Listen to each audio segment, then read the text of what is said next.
Avika wines ప్రేక్షక దేవుళ్ళందరికీ మా హృదయపూర్వక నమస్కారాలు. ఈ వీడియోని కనుక మీరు ఫస్ట్ టైం చూస్తున్నట్టయితే మా ఛానల్ని సబ్స్క్రైబ్ చేసుకోండి. అలాగే పక్కనున్న గంట సింబల్ని నొక్కండి. గట్లా చేస్తేనే దోస్తులు మరి మన వీడియోస్ ఎప్పుడు పెట్టినా మీ నోటిఫికేషన్స్లో వస్తాయి. మరి దోస్తులు, మీరు ఎంతగానో ఇష్టపడుతున్న ఆడబిడ్డ ఇంటికి వస్తే సిరీస్లో పార్ట్ 137కి వచ్చేసాము. మరి పార్ట్ 137లో ఏముండబోతుందో లేట్ చేయకుండా వెళ్ళి చూసేద్దామా? ఆగండి దోస్తులు, వీడియో నచ్చితే ఖచ్చితంగా లైక్ చేయండి, మీ బంధుమిత్రులకు షేర్ చేయండి. వీడియో ఎలా ఉందో కామెంట్తో తెలియజేయండి దోస్తులు. హైప్ చేస్తున్నారా లేదా దోస్తులు? మన వీడియోస్ని హైప్ చేయండి. బర్రెది దీని బర్రెదాన్ని నోట్ల చెప్పునాడ పెడితే సీతాలకాయలు అన్నీ పట్టుకపోయి దాసుకచ్చుకున్నది దబదబా. ఓ 4 ఇత్తేం పోవు, ఇవన్నీ తింటే ఉంటావే సత్తవు దెబ్బకు. పాపంగా రానుంటేనైతే 10 కాయలు ఇచ్చి తినుండి పెద్దమ్మ అంటుండే. ఈ బర్రెదానికి ఇంటి నిండా కాయలు తెచ్చిపెట్టినా దాచుకుంటుంది. దీని బర్రె నోట్ల చెప్పు పెట్ట. ఓ 4 కాయలు ఇత్తేం పోవు, దబదబ దాచుకొనత్తివా లోపల. ఏం కాయలు పాడేనాయి? అన్ని కాయలే, పండ్లు పండే. అవి 4 రోజుల నుంచి అవతల వారేసుడే. చెప్పు తినవు. అయితే కాయలైతే కాయలాయే, ఇత్తేం పోవు, నేను అవతల వారెద్దు 4 రోజులైనాక. అవ్వో, నువ్వు చిన్నదానివా? ఊరంతా చెప్తావు యోగిట్లాంటి కాయలు ఇచ్చింది అనసూయ అవతల వారేసిన అని. అబ్బో గట్ల నేను అస్సలు ఇయ్య. నువ్వు ఇట్లియ్యవు ఎట్లియ్యవు కానీ నీ కోడలుంటేనైతే 4 తిను పెద్దమ్మ అని చేతిలో పెడుతుండే. పెడుతుంది. దానిదేం పోతుంది? దాని అవ్వగారు తెచ్చిండ్రా, దాని అయ్యగారు తెచ్చిండ్రా? నా అల్లుడు నా బిడ్డ మొగుడు పట్టుకొచ్చిండు. దాని అవ్వ నువ్వు అయ్య నువ్వు తెమ్మనేది చూద్దాం. వాళ్ళు వేరు కానీ నా అల్లుడు తెచ్చినవి పంచుతుంది. ఇది ముఖ్యానికి వచ్చినవి దానం చేస్తుంది. మంచిదే. ఇక నువ్వేమో దాన్ని మెచ్చుకో. నా అల్లుడు తెస్తే నన్ను మెచ్చుకునుడు కాదు, నా అల్లుడిని మెచ్చుకునుడు కాదు. పేరు లేదు ఊరు లేదు, దాన్ని మెచ్చుకుంటావు నువ్వు. పేరు ఊరు కాదే, మంచి మనసు ఉండాలి. నీకు ఇట్టే మంచి మనసు అంటావు, ఇయ్యకపోతే చెడ్డ మనసు అంటావు. అంటే వాయితి మరి రాగానే మీ అల్లుడేటో పోవట్టే. ఎటు పోతాండు? చెల్లెని పట్టుకపోయి ఏదో పని ఉంటే పోతాండు. గా పొల్లకు వానికే రాదు, గా పొల్లని పట్టుకొని వచ్చిండు చూసినావా? అయితేంది, అదేందో పెద్ద ఇదైనట్టు చేయబడుతుంది. ఇప్పుడు గా పిల్ల సీతాలక పండ్లు ముడితే తింటావా తినవా లపలప? నువ్వు ముట్టినావు నాకేమద్దంటావా? గా పండ్లకేముండదు. గదే నీకు అనుకూలంగా ఉన్నాయి ఏముండయి, అనుకూలంగా లేని ఉంటాయి. మంచిగానే ఉన్నావు తీగ. వీటికి ఏముంటుంది నీకు తెలియదా? తినే వాటికంటే ఉంటుంది కానీ ముడితే తినద్దు. కరెక్టేనే. బయట బజార్లో పానీపూరీలు, చాట్లు, సమోసాలు, మిరపకాయ బజ్జీలు నువ్వు తినని అంటే మన ఉన్నాయే. గదేవాడు ఎత్తడో తెలియదు, ఎట్లున్నది ఎత్తదో తెలియదు. లప్ప మింగుతావు. మరి గదానికి కాదా ముట్టుడు? ఇక ఫంక్షన్లకు పోతేనైతే ఇక నువ్వు గాననే వాడవు. ఈడింత తింటావు, ఆడింత తింటావు, ఇండింత అండింత అదింత ఇదింత మొత్తం తింటూనే ఉంటావు. ఉన్నాయన్నీ తింటావు, రుచి చూస్తావు. గాడెంతమంది లక్షల మంది ఉంటారు, వాళ్ళు ముట్టినా నీకేం కాదులే. నీ మోకంలో చెప్పు పెట్ట. సీతాలక పండ్లు ఇయ్యదు కానీ ఏందో కథలు చెప్తాంది. నువ్వు కూడా గసంటి దానివేతి. ఏ సంటిదాన్ని? నువ్వు నీ మూఢనమ్మకంలో చెప్పు నడబెడితే. ఇప్పుడు నేను సీతాలకు పండిస్తే నేను చెప్పిందే కరెక్ట్ అందు నాకు తెలియని సంగతి. ఇచ్చి చూడు, ఎవరేమిచ్చినా ఏది కరెక్టో గదే మాట్లాడతా నేను. నీ లెక్క కాదు, ఎరకైందా? మరి ఎందుకు వచ్చినావో? నాతో కొట్లాడడానికి వచ్చినావా? గదే మీ అల్లుడు నువ్వుగా పిల్ల ఇద్దరు కలిసి గసారి తింటికి పోతాండ్రు ఎందుకా అని. గసారితే కూడా లేనేలేదు కదా, ఎందుకు పోతాండ్రు వాళ్ళ ఇంటికి? సరితేడున్నది, రాణిని పట్టుకొని ఇద్దరు వీకిండ్రు ఎప్పుడు. మరి ఎటు పోతాండ్రుగా వాళ్ళ ఇంటికి ఎందుకు పోవట్టే? నువ్వేంటి చూసి పాడైనావో, ఏం చూసి పాడైనావో, ఎవరిని చూసి ఎవరు అనుకుంటున్నావు? నా అల్లుడు కదా అని ఇంటి పంట ఎందుకు పోతాడు? చూసిన కాబట్టే ఏందో సంగతి అని అడుగుదామని వచ్చిన. అచ్చుడితోటే గంప పట్టుకొని లోపలికి వీక్తివి, సీతాలక పండ్ల గంప. దీనికి కళ్ళన్నీ సీతాలక పండ్ల మీదే ఉన్నాయి. ఒక ఇత్తు తీసి తింపేసుకోవాలి జిట్టి. ఇంత ఉప్పు తీసి గంప చుట్టూ తిప్పేయాలి. దొంగ మొకబుది ఎప్పుడు నా తిండి మీద పడేస్తుంది. గట్ల గట్ల పోతామని వచ్చిండ్రు. ఎవరన్నా తెలిసేమో వాళ్ళ భర్త గిట్ట తెలుసు కావచ్చు ఆయనకు. సరిత వాళ్ళ భర్త. ఆవు కావచ్చును, సరిత లేదు కదా. ఇవాళ ఆయనతోటేమన్నా మాట్లాడదామని పోతాండేమో. దోస్తులో మన్నో మరి ఎన్నడు చూడలే మరి నేను వాళ్ళు కలవంగా. ఇప్పుడే దోస్తులైండ్రు కావచ్చు. అయితే ఏంది? ఏం పాడో నా బొంబాయి చెల్లేది.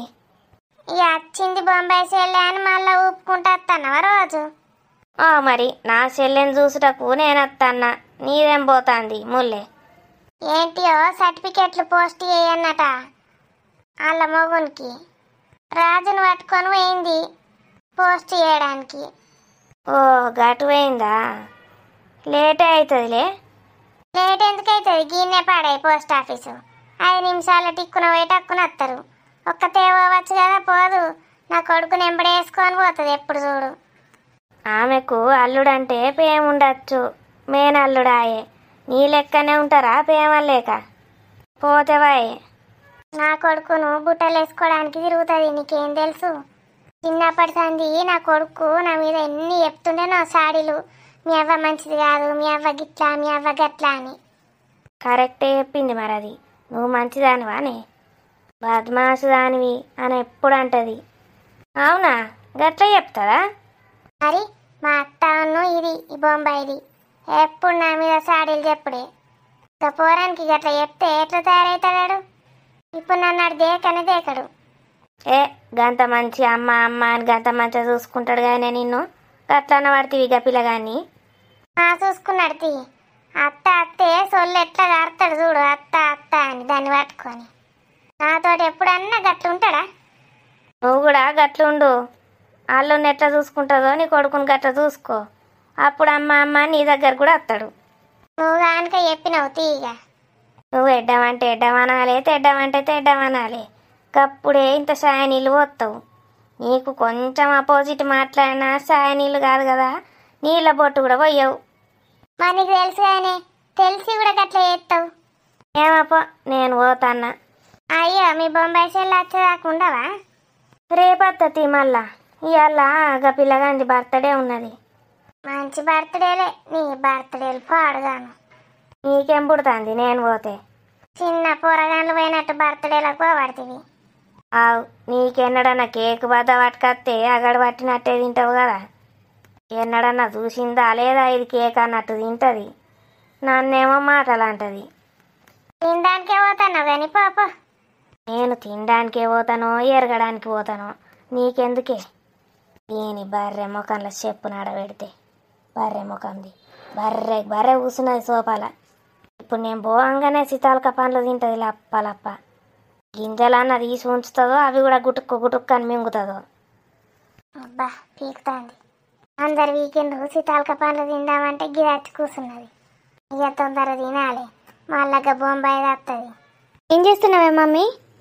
బిడ్డ తింటావా సీతాలక పండ్లు? నాకు వీటిని చూస్తే కళ్ళు కూడా ఆర్పబుద్ధి అయితే లేదు. ఎన్నిసార్లు చెప్పాలి మమ్మీ? మా అత్త గంపలు గంపలు తెప్పించుకుంటూ పెడుతుంది. తినలేక వస్తా నేనాడ. ఇవన్నీ తిని తిని నాకు చికెన్లు మటన్లు తినబుద్ధి అవుతుంది. షీట్ డబ్బాలు కూడా పంపింది కానీ 2-3 డబ్బాలు తెచ్చి గిడ పెట్టు, ఇది తిన్నాక అది తింటా. మమ్మీ నాకే పనులు చెప్తున్నావా? నేను ఇక్కడ రెస్ట్ తీసుకోవడానికి వచ్చిన. ఏ టాపో బిడ్డ, మళ్ళా బొంబాయి వస్తుంది, అందరు వస్తారు. నన్ను తినని ఎరమన్ను లేదు.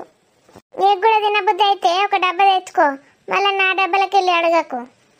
మా అత్త అంటే ఏమనుకున్నావు? ఎన్ని ఏపిస్తుందో. స్వీట్లు చేపిస్తుంది, గారెప్పలు చేపిస్తుంది, కారపూసలు, మురుకులు, అసలు లేని ఫుడ్ అంటూ ఉండదు ఇంట్లో. ఇంకా నేను ప్రెగ్నెంట్ అయినప్పటి నుంచి అయితే ఎన్ని ఏపిస్తున్నదో. మరి నీకేం రోగం బిడ్డ? మంచిగా తినుకుంటుండక నేను కూడా మంచిగా గటే వస్తా కదా, మంచి ఇద్దరం కలిసి తినచ్చు. ఛీ, ఆడుండి తిని తిని యాస్టకొస్తుంది మమ్మీ. నీకు తెలియదు, నీకు ఇప్పుడు గట్లనే ఉంటుంది. దేంట్లో చూడు డ్రై ఫ్రూట్స్ ఉంటాయి. అటుకులు తిందామన్నా అటుకులలో కూడా డ్రై ఫ్రూట్స్ ఉంటాయి. ఉప్మా తిన్నా డ్రై ఫ్రూట్సే. లాస్ట్కు సాంబార్లో కూడా డ్రై ఫ్రూట్ పొడి వేపిస్తుంది. ఎందుకు బిడ్డ, మీ వాళ్ళకు డ్రై ఫ్రూట్ పొలాలు ఉన్నాయి ఏంది? బాగా కాస్తానయా? కాదు మమ్మీ, నేను ప్రెగ్నెంట్ని కదా, మంచిదని. అందుకా మరి? ఎందుకు తినరు? మా అత్తనైతే ఫుల్ తింటుంది, డ్రై ఫ్రూట్ల మీద డ్రై ఫ్రూట్లు. అందుకే కట్టున్నది డింబుకు డింబు. మరి గంత శరీరం ఏ నుంచి పెరిగింది అనుకుంటాను? కాదు బిడ్డ, నేను నాన్ వెజ్ తిన్నా, నాకు అస్సలు వద్దు, చికెన్ వద్దు, మటన్ వద్దు, లేట్గా తింటా అని బిల్డప్ ఇస్తుంది కానీ. బయట బిల్డప్ ఇస్తుంది కావచ్చు, ఆడ మంచిగానే తింటుంది. అయినా నాన్ వెజ్ తినకపోతే ఏంది, స్వీట్లు మస్తు తింటుంది. గారెప్పలు, కారపూసలు గిట్లాంటివి అయితే రోజు ఎన్ని పూటలు తింటుందంటే అన్ని పూటలు తింటుంది. అన్నం తినకున్నా మంచిదే, అవే తింటుంది. అబ్బా, గన్ని రకాలుంటే నేను కూడా ఎంత మంచిగా తింటున్నా. మీ అయ్యా గట్ల సంపాదించి పెట్టక పిల్లలను సంపాదించి పెడతాడు. డాడీకి మా మామయ్యకు కంపేర్ చేస్తున్నా మమ్మీ? మా మామయ్య గురించి నీకు తెలియదు. ఎందుకు బిడ్డ, నేను కూడా గట్ల తింటాడా సిరిదిండు? తిండి గురించి అంటలేను మమ్మీ, డబ్బులు సంపాదించుడు గురించి చెప్తున్నా. మస్తు కష్టపడతాడు. గన్ని కోట్ల కోట్ల ఆస్తులు ఉన్నప్పుడు మంచిగా తినుకుంటా వండొచ్చు కదా, ఇంకా కట్టపడడు ఎందుకు? సురేష్ ఏమన్నా తక్కువ అనుకుంటున్నావా? ఇద్దరు పోటీ పడుకుంటా చేస్తారు. ఏం చేస్తారు? వాళ్ళ బిజినెస్ని డెవలప్ చేసుడే. ఆహా గట్లనా? మరి నీకు కూడా ఒకటి ఇట్టేంది బిడ్డ, నువ్వు కూడా డెవలప్ చేస్తావు కదా. నాకు ఇస్తారు. నేనేం చదివినా అని నాకు ఇస్తారు. నాకు అదేందో కూడా తెలియదు. ఏం కాదు బిడ్డ, తెలకున్నా ఏదో ఒకటి చెప్పి తీసుకో, నాకోటి ఇయ్యు తీసుకొని. మస్తు డెవలప్ చేసుకుందాం, మస్తు డబ్బులు సంపాదించుదాం. ఇగో గిట్లా బుట్టలకు బుట్టలు సీతాఫలాలు కొనుక్కోవచ్చు, గారెలు చేయించుకోవచ్చు, బూరెలు చేయించుకోవచ్చు. మనం కూడా అన్నం తినడే అవసరం లేదు, గవ్వే తినుకుంటా వండొచ్చు మంచిగా. సీట్ డబ్బాలు కూడా వస్తాయి మస్తు. పిచ్చెక్కిందా మమ్మీ నీకు? అవన్నీ తింటే రోగాలకు వస్తాం. ఏం చావంతి, ఇక పైసలు బాగుంటే అవన్నీ తింటాం, మళ్ళా ఖర్చు పెట్టుకుంటాం హాస్పిటల్లల్లా. అయిపోయా. తినుడు ఎందుకు, మళ్ళీ హాస్పిటల్లో రోగాల ఖర్చు పెట్టడం ఎందుకు? ఎందుకంటే పైసలు బాగుంటాయి కదా, పైసలు ఏం చేసుకుంటాం, బాగా తింటాం, తిన్నాక మళ్ళా హాస్పిటల్లో ఖర్చు పెడతాం. నీకు పిసలేసిందే మమ్మీ, పిస పిస మాట్లాడుతున్నావు. ఆవు బిడ్డ, ఇప్పుడు పైసలు ఎక్క లేకపోతేనేమో లిమిట్గా తింటాం, ఏ రోగాలు రావు, హాస్పిటల్లో కూడా అవసరం లేదు. అంటే కటిక పేదోళ్ళు తిండి లేని వాళ్ళకి రోగాలు వస్తాయి బాగానే, అది వేరే విషయం అనుకో. ఇక పైసలు బాగున్న వాళ్ళకు ఏం చేస్తాం? ఆ పైసలు ఏం చేయని అర్థం కాదు. అప్పుడు ఏం చేస్తారంటే ఇక అన్నీ ఓటి ఓటి లట్టు పొట్టు కొనుక్కొని మింగాలి. మింగుడే మింగుడు. ఇక అంతకన్నా స్వర్గం ఏడు ఉంటుంది? ఇక గంతగానే మింగినాక పెయ్యి అట్టిగా ఉంటుందా? ఉండదు. రోగాలు వచ్చి కుప్ప కూలుతాం. అట్లా ఊలంగానే మళ్ళా పైసలు పెట్టి మళ్ళీ హాస్పిటల్లోకి పోతాం. అప్పుడు కథం డాక్టర్ మంచిగా చేస్తాడు, వచ్చేస్తాం, మళ్ళా కొంటాం, తింటాం. గిట్ట సైకిల్ తిరుగుతూనే ఉంటుంది పైసలు ఒడిసేదాకా. పైసలు అయిపోయినాక పైసలు మొత్తం అయిపోతే తిండికి కూడా గత ఉంటుంది, పెద్ద రోగం వచ్చి సత్తం అయిపోయాయి. అవన్నీ తినుడు ఎందుకు, ఆ సైకిల్లో తిరుగుడు ఎందుకు? నీకు తెలియదు బిడ్డ సైకిల్ గురించి. మంచిదేతి, నీకు బాగానే తెలుసు మమ్మీ. అట్లా గారెలు, మురుకులు, సగోడీలు అన్నం తినకుండా ఆగవి ఎప్పుడు తింటానో ఏమో. కాదే, ఇప్పుడు సురేష్ బాగా పైసలు ఉన్నాడంటే నువ్వు కూడా పైసలు ఉన్నదానివే అన్నట్టు. అవును, నేను కూడా ధనవంతురాలినే. ఇప్పుడు మా అత్త మామలు, నేను. సురేష్ ఒక్కగానొక్క కొడుకు, కోట్ల ఆస్తులు ఉన్నాయి. కోట్ల ఆస్తులకు నా కొడుకే వారసుడు. కోట్ల ఆస్తులు ఉన్నోళ్ళ ఇంటికి కోడలివి నువ్వు. మరి ఏమనుకుంటున్నావు నా గురించి? నువ్వేమో నన్ను స్వీట్ డబ్బులు తీసుకురా, అవి తీసుకురా, ఇవి తీసుకురా అని పని చెప్తున్నావు. ఆవు బిడ్డ, అసలు చెప్పద్దు నీకు పని. వదినకేమో ఒక్క పని చెప్పవు. రానిక ఏ దాని రాని మొక్క మంగడపోతే. దానికి పైసలు లేవు కాబట్టి దాన్ని పని దాని లెక్క చూడాలి. ఎట్లనే చూస్తున్నాం కదా మనం. అవన్నీ కాదు బిడ్డ, ఇప్పుడు నువ్వు రీచ్ అయినప్పుడు నీకు ఒక్కొక్కసారి మమ్మీకి ఎట్లనో ఏందో ఏం తింటుందో అని ఒక్కొక్కసారి అనిపిస్తుంది కదా. అనిపిస్తే అట్లా అనిపించినప్పుడు ఒక పెద్ద రూమ్ నిండా గారప్పలు, ఒక పెద్ద రూమ్ నిండా సాగోడీలు, ఒక పెద్ద రూమ్ నిండా మురుకులు, ఒక పెద్ద రూమ్ నిండా కారపూస. చెప్పు, అన్ని పెద్ద పెద్ద రూమ్ నిండానే పెట్టిస్తా. ఎందుకు? పెద్ద రూమ్ నిండా నాకు ఇష్టమైన గులాబ్ జాములు, ఒక పెద్ద రూమ్ నిండా నాకు ఇష్టమైన బాదుషాలు. ఇక మమ్మీ చెప్తావా చెప్పవా? అవన్నీ ఏపిచ్చి పెడతా బిడ్డ నాకు చచ్చిపోయేది ఆకలి తింటాయి ఆ రూమ్లలో కూర్చొని. చచ్చిపోయి దాక్కుంటాయా? 4 రోజులలో అయిపోగొడతావు మమ్మీ నువ్వు. అయ్యా గంత చిన్న రూములు కాదు, రూములు అంటే మన రూములు ఉన్నాయి చూడు గట్ల కాదు, పెద్ద స్టేడియం లెక్క ఉండాలి ఆ రూము. క్రికెట్ ఆడతారు చూడు గ్రౌండ్, ఆ క్రికెట్ స్టేడియం అంత ఉండాలి ఒక రూము. ఆ రూమ్ నిండా ఉండాలి గారెలు. ఇప్పుడు నేను అన్నయ్యన్ని అట్లాంటి ఒక 100 రూములు ఉండాలి. 100 రూములలో నాకు ఇష్టమైన తిండి ఉండాలి. అప్పుడు నేను ఇక ప్రశాంతంగా కన్ను ముత్తా, నా కోరిక నెరవేరుతుంది. రోజుకో రూమ్లోకి పోయి తింటా వచ్చేదాకా. సరేనా బిడ్డ? గంత పెద్ద పెద్ద రూమ్లలో నీకు అవన్నీ వేయించితే నువ్వు ఓవుడు కాదు, నేను చచ్చిపోతుడా. ఎందుకు బిడ్డ? లేకపోతే ఇంత ఖర్చు అవుతుంది అనుకుంటున్నావు? దేనికి? గంత పెద్ద స్టేడియంలో రూమ్ కట్టియడానికి. మరి ఎట్లా బిడ్డ? మీ మమ్మీ కోరిక ఎప్పుడు తీరుస్తావు? వద్దు, తీరుస్తా అని కూడా నేను చెప్పలే. దండం పెట్టు. ఎప్పుడు గట్లనే అంటుంది నా బిడ్డే. ఒక్కొక్కరు తల్లులకు ఎన్ని చేస్తారు, ఇట్లా రీచ్ అయితే బాగా వేయాలి తల్లులకు. ఏం చేస్తాడు మమ్మీ? నువ్వు నాకు చేస్తావా, నేను నీకు ఏనా ఉల్టా? నేను ఈ ఇంటి ఆడబిడ్డను, అర్థమవుతుందా? నాకు చెయ్యాలి మీరందరు సేవలు. రేపు నాకు ఉడతాడు నా కొడుకు, వాడు మూత్రం పోసుకుంటే ఆ మూత్రం తీసి నెత్తి మీద చల్లుకోవాలి మీరందరూ, అర్థమవుతుందా? మరి గట్లే వేయాలి. నువ్వు ఒక్కదానివే కాదు మమ్మీ, ఈ ఇంట్లో వాళ్ళందరూ, అన్నయ్య వదిన అందరూ పోసుకోవాలి బిడ్డ. ఆడబిడ్డ అంటే కదే కదా. అది మరి నా లెవెల్ అంటే. సరే బిడ్డ, ఇప్పుడైతే నేను గిసి తాలక పండ్లు తింటా, సీట్ డబ్బాలు పట్టుకురాపో. రామాయణం అంతిని రామునికి సీత ఏమవుతుందని అడుగు మళ్ళా.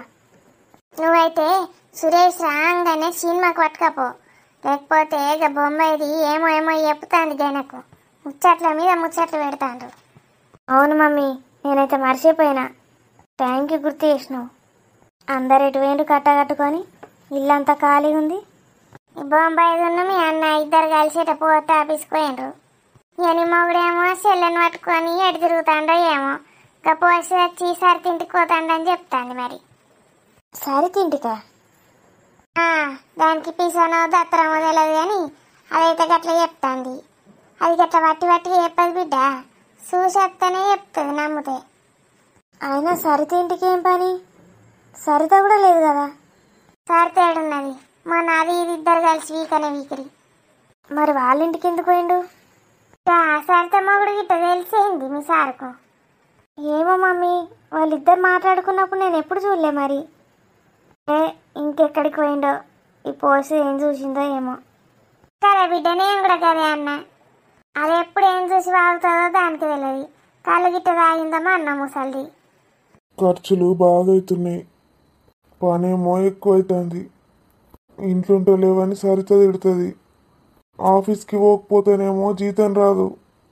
2 రోజులు పోకపోతే 4 రోజుల్లో జీతం కట్ చేస్తా అన్నాడు. ఒక్క లీవ్ ఇయ్యాడు, మనీ ఇయ్యాడు. నాకైతే అస్సలు వర్క్ ఏ బుద్ధి అవుతలేదు, ఆఫీస్కి ఓ బుద్ధి అవుతలేదు. ఎన్నేళ్ళ నుంచి పట్టుకొని ఉన్న జాబ్ని, అయినా జీతం పెంచాడు. సగం జీతం ఈ ఇల్లు కిరాయికే పోతుంది. ఏదైనా చిన్న ఇల్లు తీసుకుందామా అంటే అమ్మ వాళ్ళు వస్తారని పెద్దది తీసుకున్నా, వాళ్ళు రారు చెయ్యరు. అసలు అనవసరంగా తీసుకున్నా. అయినా ఇప్పుడు చిన్న ఇల్లుకి మారితే ఎట్లుంటుంది?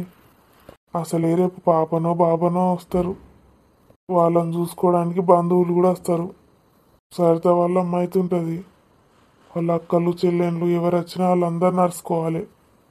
పెద్ద ఇల్లే ఉండాలి. కానీ దేవుడా ఏం చేసుడు? ఈ జాబ్ విడిచిపెట్టి ఇంకోటి చేద్దామా అంటే బయట ఇంకా తక్కువ ఉన్నాయి జీతాలు. అప్పుడు ఇల్లు కిరాయికే పోతాయి మొత్తం పైసలంతా. ఈ తలకాయ నొప్పి భరించుకుంటా ఇదే ఆఫీస్లో ఉండాలి నేను జీవితాంతం. బయటకు వెళ్ళిన్నో బురదల కాలు పెట్టినట్టే, రూపాయి రాదు. అయినా మా బాస్కి కొంచెమైనా సిగ్గుండాలి. ఆడు చేసే పనంతా నాతోటి చేయించుకుంటాడు. కనీసం జీతం కాదు కదా, అప్పుడప్పుడు ఏమన్నా పైసలన్నీ ఇయ్యడు. ఇంత పని చేయించుకుంటాడు మూర్ఖుడు. ముందున్న జీవితాన్ని తలుచుకుంటేనే భయం వేస్తుంది. పాపం సరిత, నేను తనని చేసుకొని ఎంత కష్టాలు పెడుతున్నాను. తనకి అత్త మామ సపోర్ట్ లేదు, ఎవరి సపోర్టు లేదు. నేనేమో ఇట్లున్నా. ఇంకా నయం, బంటి చదువు ఖర్చు తగ్గిపోయింది నాకు. అది ఉంటే నా ప్రాణాలు పైనుంచి అటే వెళ్ళిపోయేవి. పాపం ఆమె ఎవరో దేవతలాగొచ్చి బంటికి చదువు మొత్తం చెప్పిస్తా అన్నది. పుస్తకాలు కొన్నది, ల్యాప్టాప్ కొన్నది. అమ్మో, నేను ఇవన్నీ చేయగలిగేటోన్నా. నిజంగా ఆమెకు చేతులెత్తి మొక్కాలే. లేదు, సాష్టాంగం పెట్టి నమస్కారం పెట్టినా కాళ్ళకు తక్కువే. నిజంగా అట్లాంటి వాళ్ళు ఉండాలి. చదువుకోవాలన్న ఆశ ఉన్నా కూడా చదువుకోలేని పరిస్థితులు ఉంటాయి కొందరివి. అట్లాంటి వాళ్ళకి ఇంతో అంతో సహాయం చేస్తే వాళ్ళ చదువు పూర్తవుతుంది. వాళ్ళ వల్ల ఒక కుటుంబమే నిలబడుతుంది. మనం దానం చేసే డబ్బు ఎక్కడికి పోతుందో కూడా తెలియదు. ఒక్క పూట భోజనంతో అయిపోతుంది. కానీ చదువు దానం చేస్తే వాళ్ళకి జీవితాంతం చదువు తోడుంటుంది. ఒక కుటుంబాన్ని నిలబెట్టిన వారం అవుతాం. బంటి, నువ్వు బాగా చదువుకొని ఇలాంటి పనులు చెయ్యి. నా వల్ల కావట్లేదు బంటి. బంటి ఏమనుకుంటున్నాడో ఏంటో. అన్నయ్య నన్ను మధ్యలో విడిచిపెట్టేశాడు అనుకుంటున్నాడో ఏమో. సారీ రా బంటి. అన్నయ్య ఏంటి ఎప్పుడు ఇలా లేడు? ఎందుకు ఇలా కూర్చున్నాడు? బాధలో ఏదో ఏదో మాట్లాడుకుంటున్నాడు. వదిన ఇక్కడ లేదనా? అన్నయ్య, బంటి ఏంట్రా? ఏమైంది అన్నయ్య? ఎందుకలా కూర్చున్నావు? నాకేమైందిరా? ఏం లేదు. లేదన్నయ్య, నువ్వు బాధగా ఏదో ఏదో మాట్లాడుతూ ఉంటే నేను విన్నాను. బాధ కాదురా, ఏదో పాటలు పాడుకుంటున్నాను. అబద్ధాలు చెప్పకన్నయ్య, నాకంతా తెలుసు. ఏం తెలుసురా నీకు? వదిన లేదు కదా, వదిన ఉంటే దీపావళి ఇంత మంచి సెలబ్రేట్ చేసుకుందామని ఆలోచిస్తున్నా. నా దగ్గరే దాస్తున్నావా అన్నయ్య? ఇంకా దేని గురించో చాలా బాధపడుతున్నావు. నాకేం బాధలు ఉంటాయిరా? ఏం లేదు, నువ్వు ఒక్కడివి మంచిగా చదువుకోవాలని ఉంటుంది. నువ్వు ఎట్లాగో బాగానే చదువుకుంటావు. ఇంకేం బాధలు ఉంటాయిరా నాకు? రేపో మాపో చిన్న బాబో పాపనో కూడా వస్తుంది. అందరం ఇంకా హ్యాపీగా ఉంటాం. కాదన్నయ్య, వర్క్ స్ట్రెస్ ఎక్కువ అవుతుందా నీకు? వర్క్ స్ట్రెస్ ఏందిరా? మనం కష్టపడి జాబ్ చేస్తేనే కదా మనకు జీతం ఇస్తాడు వాడు. స్ట్రెస్ లేకుండా వర్క్ ఏం చేస్తావు? జీతం ఎలా వస్తుంది? అయినా నాకు స్ట్రెస్ ఉందని ఎవరు చెప్పారా? ఒకసారి వదినతో మాట్లాడుతుంటే విన్నానన్నయ్య, చాలా చిరాకు పడుతున్నావు. జాబ్ రిజైన్ చేయాలని ఉంది కానీ చేయలేకపోతున్నానన్నావు. అరే, ఒకరి కింద పని చేసేటోళ్లకు ఎవరికైనా ఈ ఫీలింగ్ ఉంటుందిరా. నాకే కాదు, అసలు ఈ ప్రపంచం మొత్తంలో ఎవ్వరు ఉండరు చూడు ఇట్లా అనుకోని వాళ్ళు. ఏదో ఫీల్ అవుతాం, మళ్ళీ తెల్లారు లేవంగానే మళ్ళీ బాక్స్ పట్టుకొని ఆఫీస్కి పోతాం. మళ్ళీ సాయంత్రం వస్తాం, తింటాం, పంటాం. వారం రోజులు ఇదే కంటిన్యూ అవుతుంది. శనివారం రాగానే అస్సలు ఆఫీస్కి పోను, నేను రిజైన్ చేసి పాడేస్తా అని బుద్ధి అవుతుంది. ఆదివారం ఇంకా ఎంజాయ్ అయ్యే బుద్ధి అవుతుంది. కాతం సోమవారం వచ్చినా మళ్ళీ ఏడుపు వస్తుంది. అయినా ఎంజాయ్మెంట్ లాంటిది ఏరుకొని కష్టపడి ఉద్యోగానికి పోతాం. ఎవరైనా ఇదే పని, నువ్వు కూడా ఇదే చేస్తావు చూడు. లేదన్నయ్య, నాకు ఇష్టమైన పని చేస్తే అలా ఏముండదు. అంటే ఏందిరా, నేను చేసేది అంత కష్టం ఇష్టమైంది కాదంటవా? అది నాకు తెలియదు అన్నయ్య. ఒకటి మాత్రం తెలుసు, నువ్వు నీ శాలరీకి మించి పని చేస్తావు ఆఫీస్లో. నువ్వు చేసే పనికి 2 లక్షలు ఇచ్చినా తక్కువే నెలకి. చాలరా ఇక, ఇవన్నీ మాట్లాడుకొని ఏం చేస్తాం చెప్పు? కింద మీద పడి సంసార సాగరాన్ని ఈదుకుంటూ పోవాలి గంతే. మనం చెయ్యాల్సిన పని గది. ఆటంకాలు వచ్చినా ఏం అడ్డం వచ్చినా మనం ఎదురు తిరిగి నిలబడాలిరా అక్కడ. భయపడి పీకి పారిపోవద్దు. అప్పుడే మనకు లైఫ్ అంటే మజా వస్తుంది. నువ్వు చెప్తుంటే నాకే భయం వేస్తుంది అన్నయ్య. నీకేం పర్లేదురా, చదువుకుంటున్నావుగా బాగా, ఏం కాదులే. నేను సరిగ్గా చదవకే ఇలా ఉంది నా పరిస్థితి. నువ్వు చదువుదామన్నా నేను ఎవరు చదివించాలన్నయ్య? అవునరా, అసలు నన్ను గాలికి ఇడిచిపెట్టినా నేను మంచిగా చదువుకునేటోని. తీసుకుపోయి హాస్టల్లో వారేసిండు చిన్నప్పుడే. ఏం తిన్నావో ఏం చేసినావో ఎట్లున్నావో ఆడ ఆ దేవునికే తెలుసురా. ఇప్పుడు ఇవన్నీ ఆర్భాటాలు చేయాలి. లేదన్నయ్య, నేనేం చేస్తానో చూడు. పెద్ద కంపెనీ పెడతాను చదువైపోయాక. నా కంపెనీలో నువ్వే మేనేజర్వి. చాలేరా, కంపెనీ పెట్టడం అంటే ఏదో చిన్న విషయం అనుకుంటున్నావా? కొన్నేళ్ళు కష్టపడి జాబ్ చేస్తే అప్పుడు కంపెనీ పెట్టే స్తోమత వస్తుంది మనకి. అది కూడా చాలా చిన్నది. సరే, నీ ఇన్స్పిరేషన్ని నేనెందుకు తొక్కిపడేస్తాను. All the best. చూస్తూ ఉండానయ్యా, నేను చెప్పింది చేస్తాను. ఏం చేస్తావు బంటి? బావా మీరా? ఎవర్రా? బావెవరు? హలో అండి, నా పేరు సురేష్. ఇక్కడ తెలుసు కదా, సరితక్క రాణి ఫ్రెండ్స్. అవును, వాళ్ళ ఆడపడుచుందిగా స్వప్న. వాళ్ళ హస్బెండ్ని నేను, సురేష్. ఓ హాయ్ సురేష్, నేను సరిత వాళ్ళ హస్బెండ్ని.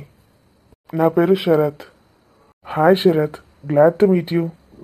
రండి కూర్చోండి. Thank you. బంటి, ఏమైంది? కాల్ చేస్తానన్నావు, చెయ్యనలేదు. అంటే మీరు ఇక్కడికి వస్తారని తెలీదు. రాకపోతే చేయవా? ఇప్పుడే వచ్చాను బావా. కాల్ చేద్దామని అనుకున్నాను, అన్నయ్యతో మాట్లాడుకుంటూ కూర్చున్నాను. ఓకే ఓకే, ఊరికనే అన్నానులే, భయపడకు. మీను, మీనాక్షి, అన్నయ్య. ఏం చేస్తున్నావు బయట? రా. హాయ్ బంటి. హాయ్ బావా. Hi hi. మీ సరితక్క లేదు, వెళ్ళిపోయింది. అవునంట బావా, ఇప్పుడే అడిగాను, రానక్క కూడా లేదంట. ఎలా ఉన్నావు? బాగా చదువుకుంటున్నావా? చదువుకుంటున్నాను బావా. కూర్చో. మిన్ను కూడా వచ్చిందా? దొంగది, నాకు చెప్పనే లేదు. వీళ్ళు ఇక్కడికి ఎందుకు వచ్చారు? ఏమైనా పనుందా ఏంటి? సరిత కూడా లేదు, పరిచయం చేసుకోవడానికి వచ్చారేమో. అరే మర్చిపోయాను, రాజేశ్వరి అంటే వీళ్ళ మదరే కదా బంటిని చదివిస్తోంది. ఓ గాడ్, అలా ఎలా మర్చిపోయాను. అందుకే వచ్చారా వీళ్ళు? సురేష్ గారు, చాలా చాలా థ్యాంక్స్ అండి. మీ మదర్కి అయితే ఎస్పెషల్గా చాలా థ్యాంక్స్ చెప్పాలి. ఎప్పుడైనా కలుద్దాం అనుకుంటే అస్సలు కలవడం వీలవ్వట్లేదు. పర్లేదండి, దాందేముంది. అయినా మీరు మాకు థ్యాంక్స్ చెప్పడం ఏంటి? లేదు, ఆంటీ మంచి మనసుతోని బంటిని చదివిస్తోంది. అయ్యో, శరత్ అన్నకు అసలు ఏమీ తెలీదు. సురేష్ బావ ఇప్పుడు చెప్తాడో ఏమో. చెప్తే అన్నయ్య ఎంత ఫీల్ అవుతాడో, నేను ఇంతవరకు చెప్పలేదని. ఇంత జరిగాక చెప్పకుండా దాస్తే ఇంకా పాపం అవుతుంది. అన్నయ్య ఎలా రియాక్ట్ అవుతాడో ఏమో, భయమేస్తోంది. అంటే మీకు బంటిని చదివిస్తున్న విషయం ఎవరు చెప్పారు? సరిత చెప్పింది. అంటే ఎందుకు చదివిస్తున్నామో చెప్పలేదా? అదేంటి, మీరు గొప్పవాళ్ళు, అందరికీ సాయం చేస్తారు కదా, దానికి కారణం కూడా ఉంటుందా? సారీ అండి, మీకు తెలియదు అనుకుంటాను. శరత్ బావకి తెలియదు అనుకుంటా. సరితక్క చెప్పలేదేమో భయపడి. థ్యాంక్ గాడ్, అన్నయ్య చెప్పేస్తున్నాడు. అన్నయ్య ఉంటే నాకు ఎంత ధైర్యంగా ఉందో, ఎంత డేర్గా మాట్లాడుతున్నాడు. ఏంటి, ఏం మాట్లాడుతున్నారు మీరు? దేని గురించి? బంటిని చదివించడం వెనుక మా స్వార్థం ఉంది. వాట్? స్వార్థం ఏంటి? కారణం ఏదైనా కావచ్చు, కానీ మీరు గొప్ప పని చేస్తున్నారు. మిమ్మల్ని అభినందించాల్సిందే. మీరు ఎంతోమందిని చదివిద్దామనుకుంటారు. అది స్వార్థమైనా సరే మంచి పనే. మా లాంటి వాళ్ళకి గొప్ప వరం. ఈయనేంటి నేను ఒకటంటే ఒకటంటున్నాడు? ఈయనకి ఇలా చెప్పేది? నేను ఇరికించేశావుగా నన్ను. నాకు తెలీదు అన్నయ్య, నువ్వే స్టార్ట్ చేసావు, నువ్వే ఎండ్ చెయ్యి. బంటి, మీ అన్నయ్యకి ఈ విషయం తెలీదా?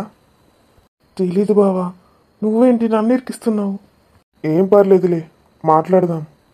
బావా ఇక్కడున్నావా? నేను మీకోసం వెతుక్కుంటూ ఊరంతా తిరుగుతున్నాను. బయట చెప్పులు కనిపించేసరికి ఒకసారి వచ్చి వెళ్దామని వచ్చాను. రాజు రా. ఏంటి అందరేదో సీరియస్ మీటింగ్లో ఉన్నట్టున్నారు? నేను డిస్టర్బ్ చేశానా ఏంటి? లేదు లేదు బావా, టైంకి వచ్చావు, కూర్చో. కరెక్ట్ సొల్యూషన్ ఇచ్చే టైంకి వచ్చేసావు. నువ్వే సొల్యూషన్, కూర్చో. వామ్మో, ఏదో భయంకరమైన సిచ్యుయేషన్లో అడుగుపెట్టినట్టున్నా. ఇదే టైంకి రావాలా నేను? ఎందుకు రాజు అలా మాట్లాడుతున్నావు? రా కూర్చో. అవసరమా బావా నన్ను కూర్చోమనుడు? నేను వెళ్తాను, మళ్ళీ వస్తా. లేదు లేదు, నువ్వు వెళ్ళడానికి వీల్లేదు. నేను ఇంకా అందరం ఇక్కడే ఉన్నాం. బాగా కలిసి వచ్చింది అనుకున్నాను. బాగా కలిసి వచ్చిందా? ఏంటి? ఏం లేదు బావా, అందరం నైట్ ఇక్కడే పార్టీ చేసుకుంటే అయిపోతుంది, సరితక్క లేదు కదా అనుకున్నా. ఏమంటావు శరత్? నాకోకే, నాకేం పర్లేదు. మీ బావకు ఓకేనా? నాకు కూడా ఓకే. బావ అప్పుడే చెప్పాడు, కానీ ప్లేస్ ఇక్కడ అవుతుందని అనుకోలేదు. ఏం పర్లేదు బ్రో, మా వైఫ్ లేదు ఇక్కడ, నేను ఒక్కడనే ఉంటాను. నా తమ్ముడు బంటి అంతే. షో, ఏం చెప్పిద్దాం అనుకుంటే ఏం చెప్పావు రాజ్? అది ఓకే రాజు, కానీ నేను బంటి గురించి మాట్లాడడానికి వచ్చాను ఇక్కడికి. మీనాక్షి. అర్థమైంది బావా, నైట్ కూర్చుంటాంగా, అప్పుడు డిస్కస్ చేద్దాం. ఓకేనా? Okay okay, very good. బాగానే ప్లాన్ చేసావు. అమ్మో, నా వల్ల కాదు బావా, అప్పుడైతేనే కరెక్ట్. మీరందరూ దేని గురించి మాట్లాడుతున్నారు? వామ్మో, అన్నయ్య ఎలా రియాక్ట్ అవుతాడో ఏమో. కొంచెం రాజేశ్వరి ఆంటీ మాట్లాడితే బాగుండేది. ఎట్లనో అట్లా వినేవాడు అన్నయ్య. ఇప్పుడు సురేష్ బావ మాట్లాడితే ఏమంటాడో ఏమో. ఓకే మరి, నైట్ కలుద్దాం. Okay, you are all welcome. Meenakshi పద. అన్నయ్య, నేను బంటితో మాట్లాడలేదు. ఎందుకు ఇదంతా చేసావు? మమ్మీ మాట్లాడేదిగా, నీకు అవసరమా ఇవన్నీ? బంటి, ఓసారి ఇలా వస్తావా?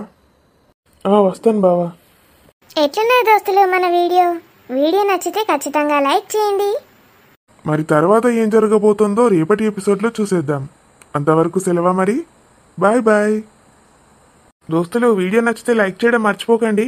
మీ బంధుమిత్రులకు షేర్ చేయండి. హైప్ చేయండి దోస్తులు మా వీడియోస్ని. Bye bye.